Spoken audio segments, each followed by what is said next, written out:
আমার ভাইয়ের লাশখানা লাফাবে, আমি বড় ভাই দেখতে পারবো না। আপনি আগে আমার গলাটা কাটেন, তারপরে আমার ছোট্ট ভাইয়ের গলাটা কাটেন।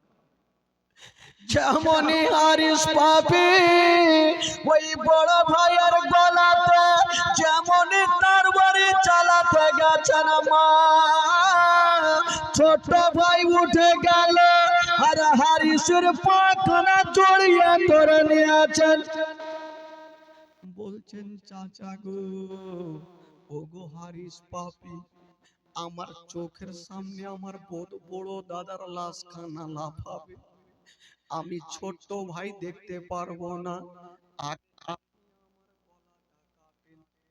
দুটা ছোট্ট ছোট্ট ছেলে, মা গো, এক অপরের এত ভালোবাসা।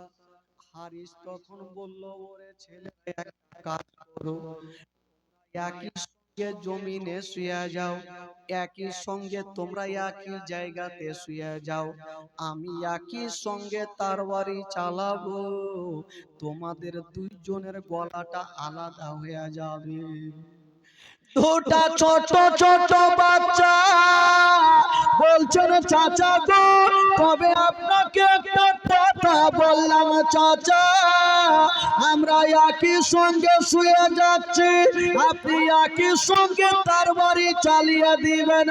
মা গো, কলেজা খানা পেটে যাবে মা, বাচ্চা বাচ্চা ছেলেরা একই সঙ্গে শুয়ে গেছেন, জান্নাতি ফুল আলে রাসূল এত দেখতে সুন্দর সুন্দর মা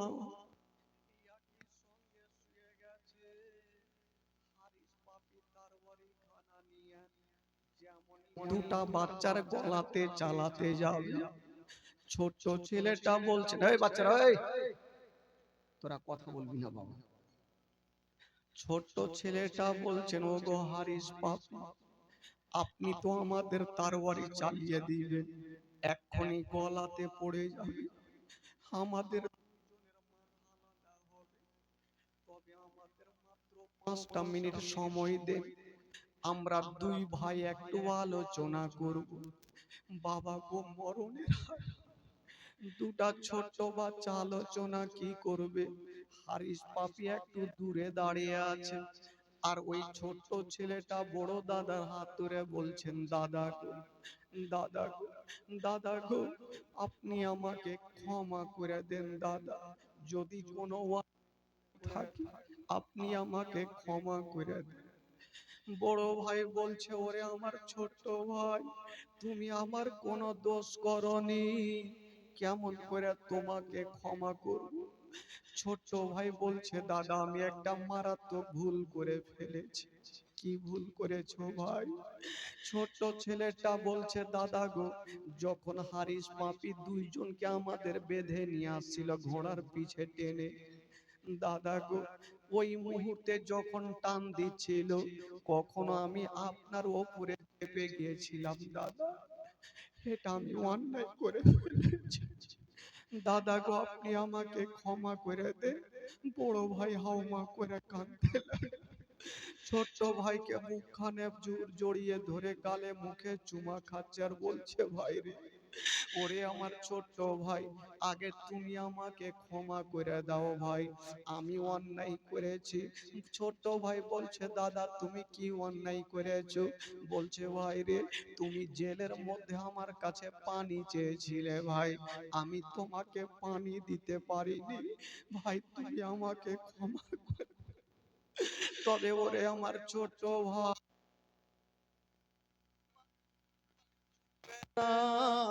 কিছুক্ষণ পরে আমরা আব্বার কোলে চেপে আমরা হাউজে কাউসারের পানি পান করব।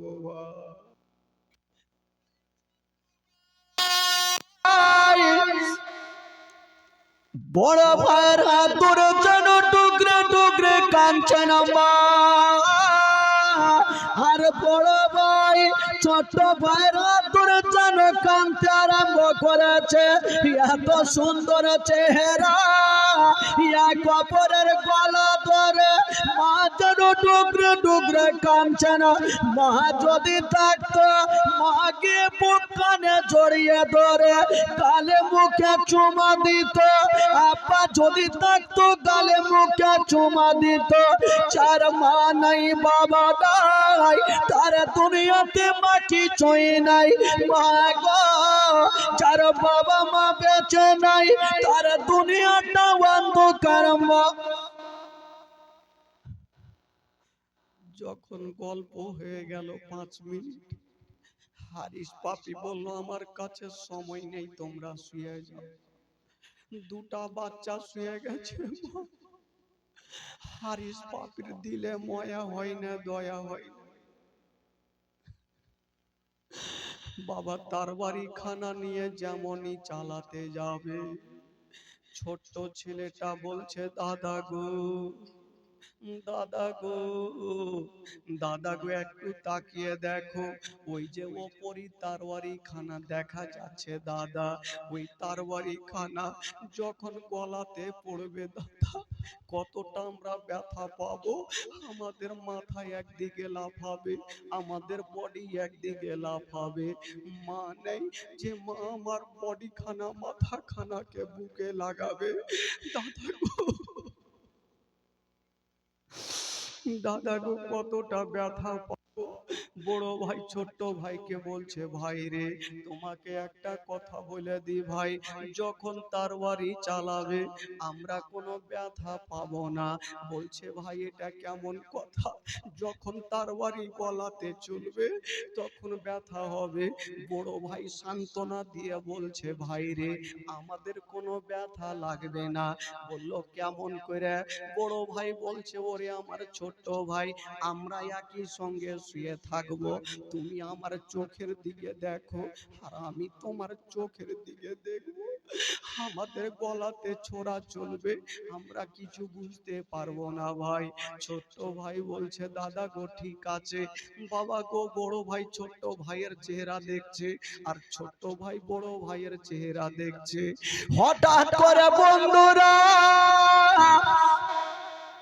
মা গো ওই দুশমন হারিস পাপির দিলে দয়া হইল না, ময়া হইল না। মা যেমনই তারওয়ারি চালাতে যাবে, ওইদিকে হারিসের বিবি অজ্ঞান হয়ে বাড়িতে পড়েছিল। বাবা গো জ্ঞানটা ফিরে গেছে। দৌড়াতে দৌড়াতে এসে হারিসের হাতখানা ধরে ফেলেছেন। স্বামী গো, ও গো আমার মাথার তাজ, এ দুটা বাচ্চাকে ছেড়ে দেন, এদের মা নেই বাবা নেই, এদের গলাটা কাটিয়েন না। হারিস পাপি বলল না, আমি টাকা পাবো, এই দুটা বাচ্চার মাথা নিয়ে যাব, আমি ব্যাগ ভর্তি করে টাকা নিয়ে আসবো, তুমি আমার রাস্তা থেকে সরে যাও। হাই রে বিবি বাবা গো একবার দুটা বাচ্চাকে বুক কানে লাগিয়েছিল, ওই মেয়েটার ময়া হয়ে গেছে, দয়া হয়ে গেছে, ভালো করে জানে। দুটা বাচ্চাকে যদি এক পিয়ালা পানি পান করিয়ে দিই, তবে কাল হাসরের মাঠে হাউজে কাউসারের পানি পাবো। আজকে যদি আমি এক লোটা পানি পান করাই, আমি হাউজে কাউসারের পানি পাবো। স্বামী গো আমার, একটু ছেড়ে দেন, বাচ্চাগুলোকে মারিয়েন না। হারিস পাপির মাথায় শয়তানি ঢুকেছিল, ময়া হইল। ওই তারওয়ারি খানা বাচ্চার দিকে চালালো না মা, বিবির গলাতে চালিয়ে দিল। কি এত জোরে বিবির গলাতে চালিয়েছে, ওই তারওয়ারি খানা বাবা গো বিবির গলাতে পড়ে গেল। বিবির মাথা একদিকে গেল, বডি একদিকে গেল। বাবা গো বিবির মাথায় একদিকে লাফাচ্ছে, বডি একদিকে লাফাচ্ছে। ছোট্ট ছেলেটা দেখছে আর বলছে দাদা গো, যে হারিস পাপি টাকার লোভে নিজের বিবিকেও ছাড়লো না, আমাদের কেমন করে ছাড়বে দাদা? ওই ছোট ভাই বাবা গো হারিস পাপির হাতখানা ধরে বলছে শোনো গো, আপনি যদি টাকা চান টাকা দিব, আমাদের নিয়ে চলেন, আমাদের জিন্দাতে নিয়ে চলেন। আমাদের গলা কাটিয়ে, এই কথা বলছো কেন তোমরা? আমাদের গলা কাটিয়েন না। হঠাৎ করে বন্ধুরা ওই বাচ্চাগুলার কথা শুনলো না মা, জমিনে শুয়ে গেছে, বলছে আমি কোনো কথা শুনবো না, আমি শুধু টাকা চাই। মনের মধ্যে শয়তানি, বাবা গো টাকার লোভে তারওয়ারি খানা নিয়ে দুটা বাচ্চাকে বলল তোমরা শুয়ে যাও। দুটা বাচ্চা বুঝে গেল আমাদের মরণটা নিকটবর্তী চলে এসেছে, আমরা আর বাঁচবো না। দুটা বাচ্চা শুয়ে গেছে মা। ছোট্ট ভাইকে বড় ভাই বলছে ভাই রে তুমি আমার চোখের দিকে দেখো, আমি তোমার চোখের দিকে দেখব, আমরা ব্যথা বুঝতে পারবো না। হাজার হইল মা গলাতে তারওয়ারি চলবে, কেউ সহ্য করতে পারবে না মা। যেমনই শুয়ে আছে না, খোদার কসম ভাই ওই হারিস পাপি তারওয়ারি খানা নিয়ে এত জোরে চালিয়ে দিল, এত জোরে চালিয়ে দিল, ওই দুইটা বাচ্চার বাবা গো গলাতে পড়ে গেল, একদিকে মাথা গেল, একদিকে বডি গেল। সকলে পড়ুন ইন্না লিল্লাহি ওয়া ইন্না ইলাইহি রাজিউন। দুই বাচ্চা মাথা একদিকে লাফাচ্ছে, বাবা বডি গুলা একদিকে লাফাচ্ছে। মা যদি আজকে মা বেঁচে থাকতো, মাথাটাকে ধরে বুকের ভিতরে ভরে নিত।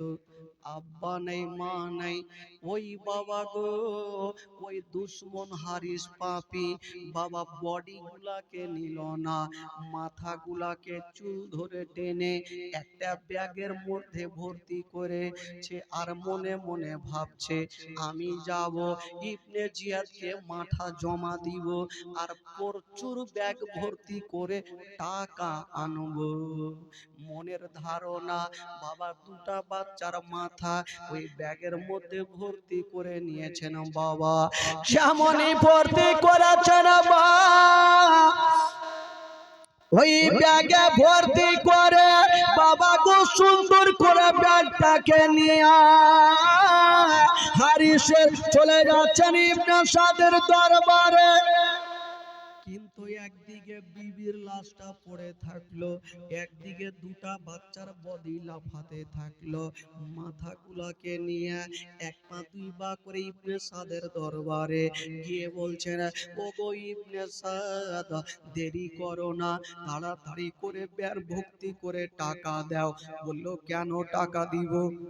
বললে তুমি বলেছো দুটা বাচ্চাকে নিয়ে আসলে টাকা দিবে, আজকে দুটা বাচ্চাকে এনেছে, তুমি টাকা দাও। ইবনে সাদা চতুর্দিকে তাকিয়ে বাচ্চাগুলাকে খুঁজে, কিন্তু দেখা যায় না। বললো বাচ্চা কোথায়? বলে বাচ্চা দিব, আগে তুমি থালা নিয়ে আসো। থালা নিয়ে আসা হইল। বাবা গো হারিস পাপি ওই ব্যাগ থেকে চুলগুলা ধরে টান দিয়ে যেন বাবা থালার মধ্যে দুটা মাথা রেখেছে, এখনো টস টস করে রক্ত যাচ্ছে। যেমনই দুটা মাথা থালার মধ্যে রেখেছে মা, দেখছেন দুটা বাচ্চার চোখগুলা এখনো বড় বড় হয়ে খোলা আছে, মনে হচ্ছে চোখ দিয়ে রুহুটা বেরিয়ে গেছে। মনে হচ্ছে চোখ দিয়ে দুটা রুহু বেরিয়ে গেছে।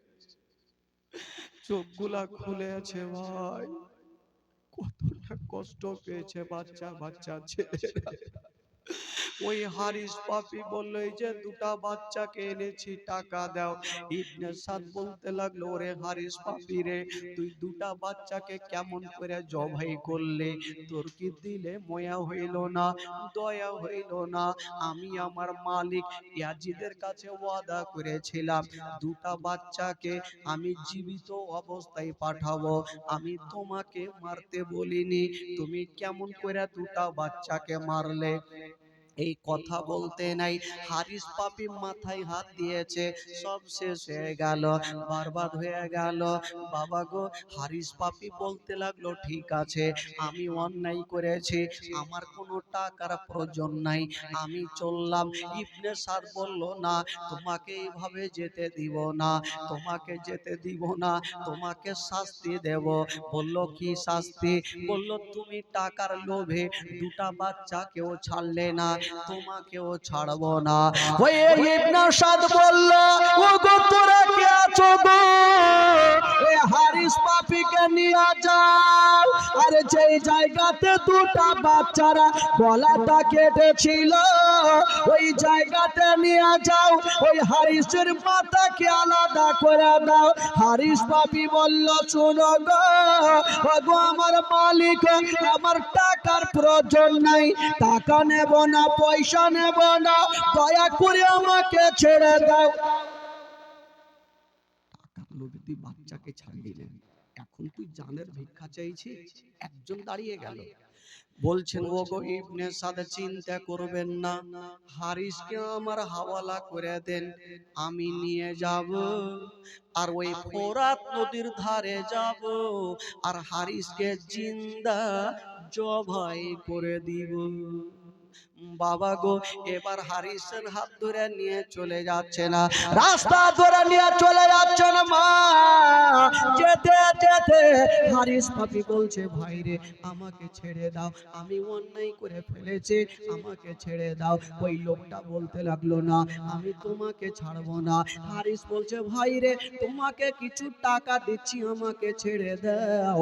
তখন বলেছিল, ওরে হারিস পাপি রে, আজকে টাকার কথা যখন বলেছ, শুনো, আমাকে যদি সোনার পাহাড় দিয়া দাও, তবু আমার মনটা শান্তি হবে না, যতক্ষণ পর্যন্ত তোকে জবাই না করে দেব, আমার মনটা শান্তি হবে না। জোরে বলুন। আচ্ছা বলুন তো ভাই, এই মুহূর্তে আপনাদের মনটা কি চাইছে? হারিসকে মার্ডার করলে ভালো হবে না খারাপ হবে ভাই? মার্ডার করলে খুশি হবেন তো? কারণ দুটা বাচ্চাকে তুই ছাড়লি না, আর তুই জানের ভিক্ষা চাইছিস এখন। ওই লোকটাকে বলছে, ওগো ভাই আমি তোমাকে কিছু টাকা দিচ্ছি, পয়সা দিচ্ছি, আমাকে ছেড়ে দাও। ওই লোকটা বলতে লাগলো, না আমি তোমাকে জিন্দা ছাড়বো না। বাবা গো, এবার হারিসের হাত কানা ধরে বাবা ফোরাত নদীর তারে নিয়ে চলে গেছেন। যেমন গিয়ে দেখছেন মা, এখন পর্যন্ত দুটা বাচ্চার বডি খানা একদিকে পড়ে আছে, বিবির লাশ খানা একদিকে পড়ে আছে, বিবির মাথা একদিকে পড়ে আছে, বিবির দেহখানা একদিকে পড়ে আছে। বলতে লাগলো, হারিস পাপি রে, তুই টাকার লোভে দুটা বাচ্চাকেও ছাড়লি না, বিবিকেও ছাড়লি না, এবার মরার জন্য তৈরি হয়ে যাও। হারিস বলছে, ভাই রে আমি অন্যায় করে দিয়েছি, আমাকে ছেড়ে দাও। বললো, না না, তোর মতো দুশ্মনকে ছাড়বো না। এত জোরে তার বাড়ি চালিয়ে দিয়েছে বাবা, এত জোরে চালিয়ে দিয়েছে না বাবা গো, হারিসের ডান হাতটাতে লেগে গেল। যেমনই ডান হাতে লেগে গেছে, হারিসের ডান হাতখানা কেটে বাবা জমিনে পড়ে গেল। হারিস বলছেন, ভাই রে আমার একটা হাত বেঁচে আছে, আমি ভিক্ষা করে খাবো, এবার আমাকে ছেড়ে দাও। বলে, তোর মতো দুশ্মনকে ছাড়বো না। আবার তার বাড়ি চালালো, বাম হাতে পড়ে গেল, বাম হাতটা কেটে যেন জমিনে পড়ে গেছে। হারিস বলছেন, ভাই রে এবার আমাকে ছেড়ে দাও, আমি ভিক্ষা করে খাবো। বললো, না তোর মতো দুশ্মনকে ছাড়বো না। আবার তার বাড়ি চালিয়ে দিল। বাবা গো, বাম পায়ে ডান পায়ে পড়ে গেল, যেমন ডান পায়ে পড়ে গেছে, ডান পা কেটে বাবা গো জমিনে পড়ে গেল। হারিস বলছে, ভাই রে এবার আমাকে ছেড়ে দাও। বললো, না না তোকে ছাড়বো না। আবার তার বাড়ি চালিয়ে দিল। যেমন চালিয়ে দিয়েছে বাবা, হারিসের বাম পা কেটে জমিনে পড়ে গেছে। হারিস যেন মুখের পরে জমিনে পড়ে গেল। হারিস বলছে, ভাই রে এবার আমাকে ছেড়ে দাও, এবার আমাকে ছেড়ে দাও। বলল, না তোকে ছাড়বো না। আবার তার বাড়ি চালিয়ে দিল। যেমন তার বাড়ি চালিয়েছে মা, হারিসের গলাতে পড়ে গেল। যেমনই গলাতে পড়ে গেছে বাবা, একদিকে বডি গেল, একদিকে মাথা গেল। বেরাদার এবার ঘটনা কি ঘটছে গো হারিসের বডি খানাকে নিয়ে বাবা পানিতে চালিয়ে দিয়েছেন। যেমনই পানিতে চালিয়েছে মা পানি কাঁপতে আরম্ভ করলো। পানি বলছেন খোদা গো এই দুশ্মনের বডিকে আমি পানির মধ্যে রাখবো না। পানি চালিয়ে দিয়েছেন বাবা, মাটিতে পড়ে গেল, মাটি কাঁপতে আরম্ভ করলো। মাটি বলছেন খোদা গো এই দুশ্মনের বডিকে আমি মাটিতে রাখবো না। আবার মাটি থেকে চালিয়ে দিল, পানিতে পড়ে গেল, পানি চালিয়ে দিল, মাটিতে পড়ে গেল। যুবকেরা ও আমার মা বোনেরা হারিসের বডিকে মাটিতেও বসতে চাহে না, পানিতেও বসতে চাহে না। কি করা যাবে? লোকজন জমা হয়ে গেল। এবার হারিসের বডি খানা কি করা যাবে? বাবা গো একই সঙ্গে একই জায়গাতে কিছু লোকড়ি রাখা হইল, আর হারিসের বডি খানাকে রেখে বাবা জ্বলিয়ে দেওয়া হইল। জৈসি করনি ওইসি, জৈসি করনি ওইসি ভরনি, যেমন তুমি কাজ করবে তেমন ফল পাবে। মা গো বেরাদার বন্ধুরা, আহলে বাইতের সঙ্গে যারা মহব্বত করবে আমার নবী খুশি হবে, আর আমার নবী যদি খুশি হয় আমার আল্লাহ খুশি হয়ে যাবে। আর আল্লাহ যদি খুশি হয় তবে জান্নাত গ্যারান্টি হবে। জোরে বলুন বাবা, টাটকা হয়ে আছেন সব লাগছে। আজকে মাইকের আওয়াজ ভালো তো ওই জন্য আমার স্পিরিট বেড়ে গেছে। বেরাদার বন্ধুগণ, তবে হারিস পাপী, টাকার লোভে নিজের বিবিকেও ছাড়লো না। তো যেমন তুই ফল কাজ করবি তেমন তুই ফল পাবি। ও তো দুনিয়া থেকে গেল, কিন্তু বেরাদার একটা কথা, ইমামে মুসলিমও দুনিয়া থেকে চলে গেলেন, আর দুটা বাচ্চা ছিল, এ দুটা বাচ্চাও দুনিয়া থেকে চলে গেলেন। কিন্তু ইমামে মুসলিম যে চিঠি লিখেছিলেন ইমাম হোসাইনকে, ওই চিঠিখানা ইমাম হোসেনের হাতে পৌঁছে গেল। ইমাম হোসেন পড়ে দেখলেন ইমামে মুসলিম চিঠি লিখেছেন, ভাই হোসাইন আপনি দেরি করবেন না, তাড়াতাড়ি করে কুফাতে চলে আসেন। ইমাম হোসাইন বাবা গো ৭২ জন কাফেলাকে নিয়ে এবার মক্কা থেকে কুফার দিকে রওনা হয়ে গেল। জোরে বলুন সুবহানাল্লাহ। কোথায় থেকে যাচ্ছেন? মক্কা থেকে কোথায় যাচ্ছেন? কুফা শহরে যাচ্ছেন, মক্কা থেকে কুফা। বেরাদার বন্ধুগণ, মা বোনেরা আমার, তবে রাস্তাতে যেতে যেতে অর্ধেকটা রাস্তাতে যাওয়ার পর খবর পেয়ে গেল যে ইমামে মুসলিম আর বেঁচে নাই। তো আমাদের মধ্যে লোক হলে যে আমরাও যদি যাই আমাদের অবস্থা হবে, কিন্তু ইমাম হুসাইন বলেছিল আমি গোলামানে মুস্তাফা জান দেনে সে नहीं डरते, सर कट जाए या रही जाए कोई परवाह नहीं करते। আরে আমি জান দিয়ে দেব, জীবন দিয়ে দেব, কিন্তু আমি ঈমান যেতে দিব না। জোরে বলুন সুবহানাল্লাহ। আমি যাব কুফা শহরে। ইমামে হুসাইন ৭২ জন কাফেলাকে নিয়ে পৌঁছে গেল। ৭২ জনের মধ্যে আবুল কাসিম, আবু আলী আকবর, কি বলে আউনো মোহাম্মদ, কি বলে আলী আকবর, আব্বাস, জাইনাব, উম্মে কুলসুম, রোকাইয়া, জয়নাল আবেদিন, এই যত সমস্ত লোকেরা ছিল সবাই বাবা গো কুফা শহর পৌঁছে গেল। কিন্তু বেরাদার 10ই মুহররমের দিনে আপনারা শুনেছেন ভাই, জীবনীতে আপনারা শুনেছেন, কারণ প্রত্যেক বক্তা এরকম লাইনেই বলে যে কারবালার ঘটনা একটা মারাত্মক ঘটনা। 10ই মুহররমের দিনে ইমাম হুসাইন কারবালা প্রান্তরে শহীদ হয়েছিল। কবি লিখেছেন বাবা, একবার মহব্বতে বলুন তো সুবহানাল্লাহ, একটু জোরে বলুন। ও 10ই মুহররম দিনে ইমাম হোসেনকে কারবালাতে ভেসে গেল হোসেনেরই রক্তে। জোরে বলুন। 10ই মুহররম দিনে জুমারি ওয়াক্তে কারবালাতে ভেসে গেল হোসেনেরই রক্তে।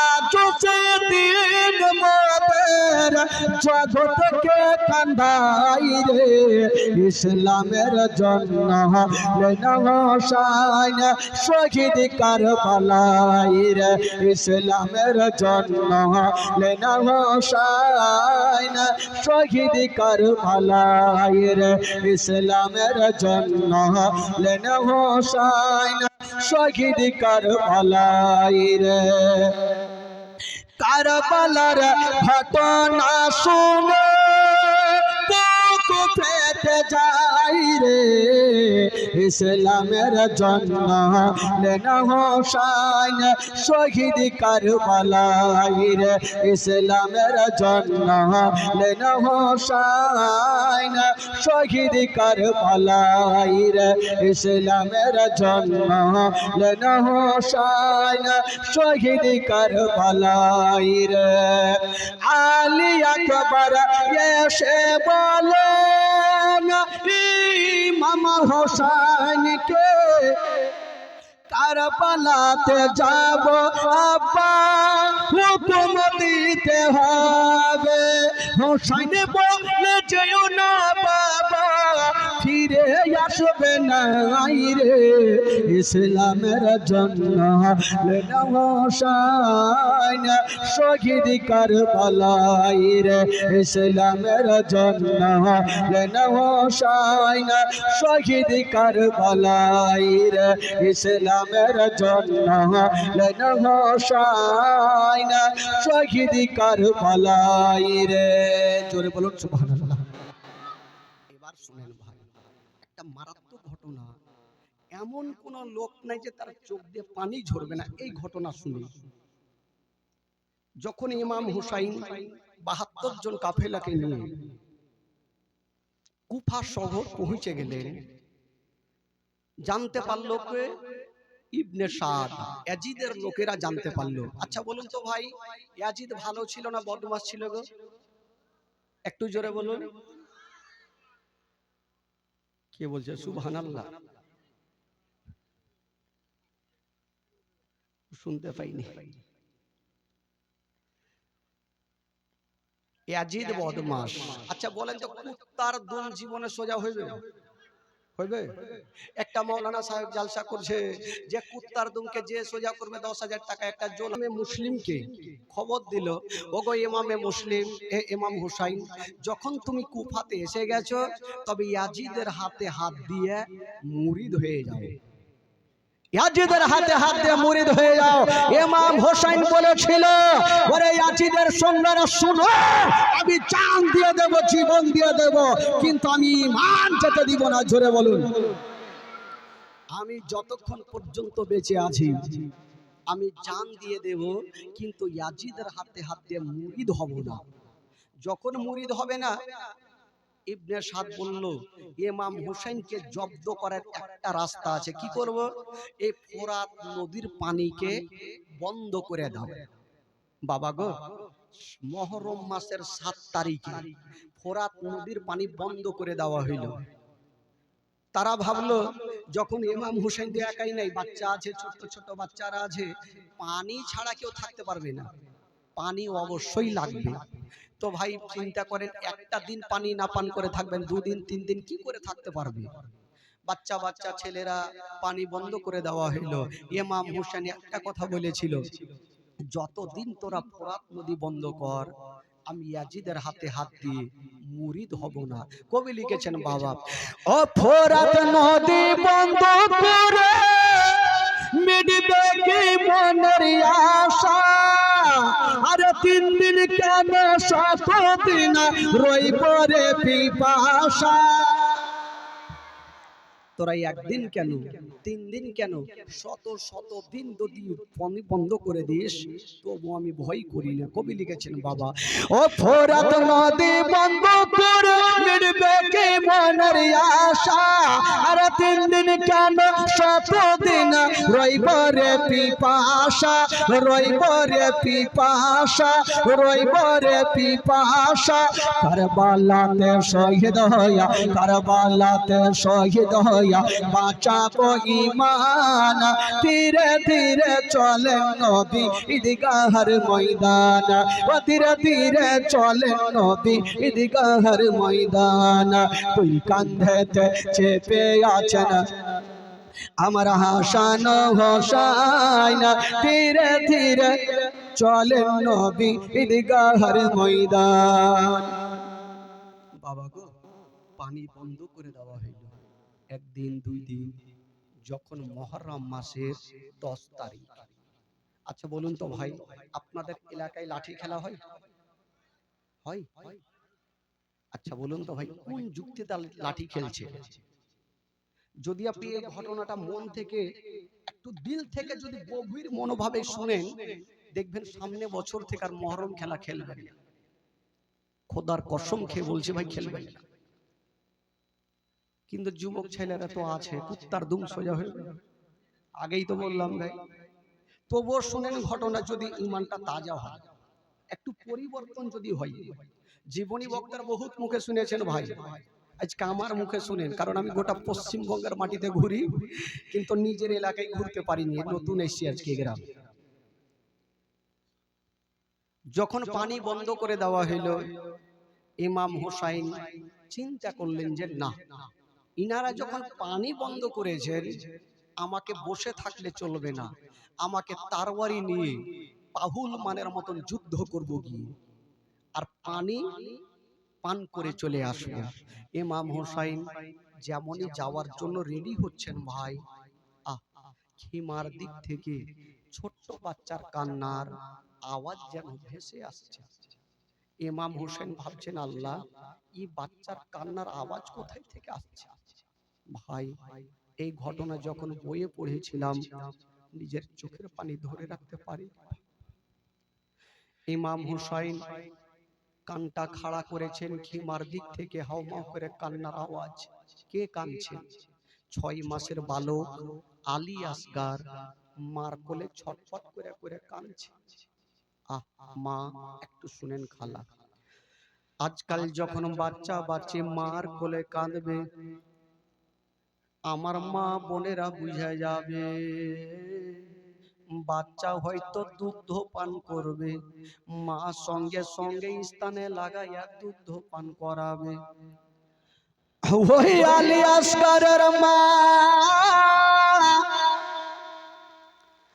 বেটাকে বুক কানে নিয়েছেন বাবা, যখন মার কোলে চুটপুট করে কাঁদছেন বন্ধুরা। আলী আসগরের মা বেটাকে নিয়ে স্থানে লাগিয়েছেন। মা বোনেরা জানে, যখন কোনো বাচ্চা বাচ্চি মার কোলে কাঁদবে, সর্বপ্রথম ওই মা বাচ্চাকে নিয়ে স্থানে লাগাবে, দুগ্ধ পান করাবে। আলী আসগরের মা বলছেন, বেটা চিন্তা করো না, আমি তোমাকে দুগ্ধ পান করাবো। যেমনই মা স্থানে লাগিয়েছেন বাবা, কোদর কুসুম মায়ের স্থানে এক ফোঁটাও দুগ্ধ আসে না, মায়ের স্থানে দুগ্ধ নাই। আলী আসগার বারবার করে মুখটাকে টেনে নিচ্ছেন, মা আবার স্থানে লাগাচ্ছেন, বেটা দুগ্ধ পান করো, আবার মুখে নিচ্ছেন, আবার মুখটাকে টেনে নিচ্ছেন। কেন টানছে না বাবা? মা বুঝা গেল যে আমার হয়তো স্তনে দুগ্ধ নাই, এই জন্য মুখটাকে টেনে নিচ্ছে না। বাবা গো, ও গো আমার মা বোনেরা, এবার আলী আসগর জোরে চটপট করে কাঁদতে লাগলো। আলী আসগর যেন মার কোলে ছটফট করে কাঁদতে লাগলো, কিন্তু মা আবার স্থানে লাগাচ্ছেন, মুখটা টানছেন। মা বুঝে গেল আমার স্থানে এক ফোঁটা দুধ নেই। যখন মুখটাকে টানছেন, বাচ্চা হাঁপাতে লাগলো, মনে হচ্ছে চোখগুলা বড় বড় করছে। আলী আসগরের মা চিন্তা করছেন, আল্লাহ, আল্লাহ গো, আমার স্থানে দুগ্ধ নাই, ফোরাত নদীর পানি বন্ধ করে দিয়েছে। আল্লাহ গো, যদি অল্প পানি পেতাম আমার সন্তানের হুল কমে দিতাম। কিন্তু মা গো, মা কথাই বলে, মা সন্তান যখন কষ্ট পায় তার থেকে মায়ের কলেজা বেশি কান্দে। আলী আসগরের মা ভাবলো, আমার স্থানে দুগ্ধ নাই, নাই তো কি, আমার জিহ্বাতে পানি আছে, আমি নিজের জিহ্বাখানা আমার বেটার মুখে ঢুকিয়ে দিব। আমার বেটা আলী আসগার আমার জিহ্বাখানা চুষবে, হয়তো এক ফোঁটা পানি পাবে। হায় রে আলী আসগারের মা, নিজের জিহ্বাখানা আলী আসগারের মুখে বাবা ঢুকিয়ে দিয়েছে না। ওরে লাডলা দুলারা, ওরে কলেজার পারা, ওরে নয়নের তারা, আমার জিহ্বাখানা তোমার মুখে ঢুকিয়ে দিলাম বেটা, আমার জিহ্বাখানা চুষে নাও। কিন্তু বেড়াদার আলী আসগার মায়ের জিহ্বাখানা চুষে গো, কিন্তু এক ফোঁটা পানি আসে। মা দেখবেন বাবা, হাতের তালু যদি বারবার ঘষটানো হয়, দেখবেন আগুনের মতো গরম হয়ে যাবে। আলী আসগার বুঝে, আলী আসগারের মা বুঝে গেল হয়তো আমার জিহ্বাতে পানি নেই। বাবা গো, আলী আসগার বারবার করে জিহ্বাখানা ছেড়ে দিচ্ছেন। আলী আসগারের মা হাউমাউ করে কাঁদছে, বেটা কান্দে, মাও কান্দে। তবে আলী আসগারের মা ভাবছেন, আল্লাহ আল্লাহ গো, আমি তো পানি পেলাম না। আমার কোলে যদি আমার আলী আসগারের ইন্তিকাল হয়ে যায়, আমার স্বামীর সামনে আমি কেমন করে উত্তর দিব? আমার বেটাকে নিয়ে যাব, আমার স্বামীর কাছে একটু পানি চাইব। হায় রে আলী আসগারের মা, বেটাকে বুক করে নিয়েছে না, আঁচলের ভিতরে ভরে নিয়েছে না বাবা, কিন্তু আঁচলের ভিতরে ভরেছেন বাচ্চা ছটফট করছে। এক পা দুই পা করে স্বামীর সামনে দাঁড়িয়ে গেল, ইমাম হোসেনের সামনে দাঁড়িয়ে গেল। ওরে যুবকেরা শুনেন ভাই, যখন ইমাম হোসেনের সামনে দাঁড়িয়ে গেল, বলছেন স্বামী গো, ও গো আমার মাথার তাজ, আমি বিয়ের পর থেকে নিয়ে আপনার কাছে কোনো জিনিসের দাবি করিনি, আজকে একটা জিনিস চাইবো, দয়া করে আপনি না করবেন না। বলছেন বিবি আমার, আচ্ছা বলো তুমি আমার কাছে কি চাইছো বলো। বলছেন স্বামী গো, আপনার কাছে আমি টাকা চাইবো না, পয়সা চাইবো না।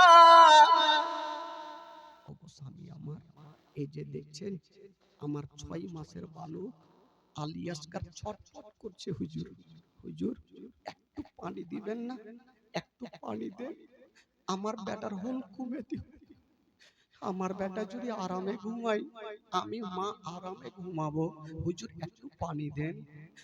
ইমাম হোসেন বলছেন, বিবি কেমন কথা বলছো, তুমি কি জানো না ওই ইয়াজিদের সৈন্যরা ফোরাত নদীর পানিকে বন্ধ করে দিয়েছে, তারা পানি দিবে। বলছেন হুজুর গো, একটু তাদের কাছে পানি নিয়ে আসেন, হয়তো তারা পানি দিবে। কত কথা বলবো ভাই, বলতে বের হই না, কিন্তু বলতেই হবে।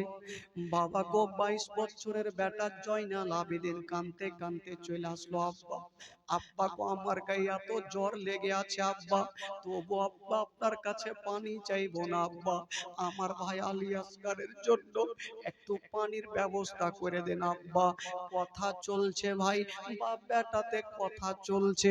7 বছরের সাকিনা কানতে কানতে বাপের হাত ধরেছেন, আব্বা আমার হুলকুমটা শুকিয়ে গেছে, আমিও 3 দিন থেকে পানি পান করিনি আব্বা, তবু আপনার কাছে পানি চাইবো না আব্বা, আমার আলী আসগারের জন্য একটু পানির ব্যবস্থা করে দেন আব্বা। সবাই যখন কাঁদতে লাগলো, মা ইমাম হোসেন বলছেন, আমার হালিয়ারা তোমরা কি জানো না ইয়াজিদের সৈন্যরা পানি বন্ধ করে দিয়েছে, তারা পানি দিবে না। আহলিয়ারা বলছে না, হুজুর গো একবার এক কাজ করো না, আলী আসগারকে তাদের কাছে নিয়ে যান, দুশমনদের কাছে নিয়ে যান। আচ্ছা বলুন তো ভাই, যে যত দুশমন হোক না কেন, তার দিলখানা অবশ্যই কিছু না কিছু জায়গাতে নরম হবে। সাকিনা কি বলছে জানেন? 7 বছরের সাকিনা বাপের হাত ধরে বলছে, আব্বা আব্বা আমার আলী আসকার ভাইটা যে ছটপট করে খাচ্ছে, আব্বা একটু নিয়ে যান না।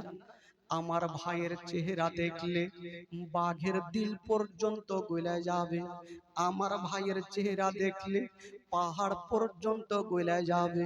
আব্বা গো একটু নিয়ে যান, আর দুশমনদের সামনে একটু রেখে দেন, যদি কাউরি দিলে দয়া হয় ময়া হয় তখন তারা পানি দিবে। আব্বা ইমাম হোসেন বলেছিল, ওরে বেটি সাকিনা, আমি জানি রে মা জানি, ওই আজিদের সৈন্যরা তারা কখনো পানি